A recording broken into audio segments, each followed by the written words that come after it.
it comes to working with people across the aisle, would you be willing to work with Speaker McCarthy to not avert a government shutdown, but end it at this point because it is inevitable? Yeah, I am a former liberal Republican back when they had those when I first ran for office and first met Senator Feinstein. I've been a Democrat for 20 plus years.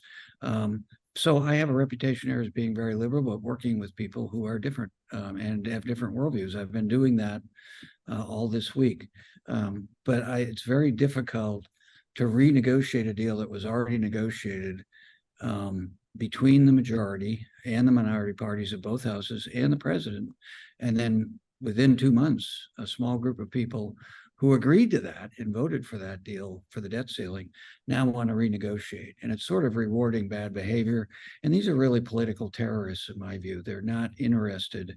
I mean, how do you trust somebody, whether it's in business or in politics, if they consistently are untrustworthy? So I think as a Democrat, we have to stand firm. I didn't agree with the deal that was previously done, but that's the deal. So let's take the bipartisan resolution that Senator McConnell and Senator Schumer have successfully gotten out of the Senate. Let's vote for that. I think my advice to Senator McCarthy or Speaker McCarthy is to bring that to the floor and see what happens. We know what will happen. It'll pass overwhelmingly with bipartisan support. And then we would avert this shutdown. And all that would give us would be 45 days to continue to negotiate.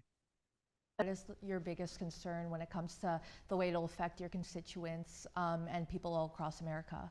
Well, the immediate concern is that our military won't get paid, our Border Patrol people won't get paid. The irony of that, because a lot of these folks who are holding up say they want to do something about what's happening on the border, which Democrats don't believe in open borders. We want to have a functioning border that meets the needs of the American public and workers and businesses, but also is consistent with international laws and agreements we've signed on to in our own laws. And those Border Patrol people won't get paid, but they have to keep working. The military, as I said, childcare would go away they won't get paid. Our contractors won't get paid. So the dysfunction and the ripple effect for your readers is really quite significant. I mean, if I'm a business owner, and I used to be, I was in the restaurant business, this all ripples out. And your readers understand this, whether it's a big corporation or a small corporation like mine was, and the restaurants I owned, they get affected. They will be affected by this shutdown. And so what's the point of this? I would agree that there's a point where our deficit and our debt doesn't serve the purposes I believe in. So let's have a discussion about that and come to an agreement through the regular process. You know, people need to remember that these appropriations bill were approved by the Republican majority in the appropriations committees. Long hearings, a lot of work, a lot of analysis. And then these few people are saying, we didn't like that. We want to change it based on our worldview.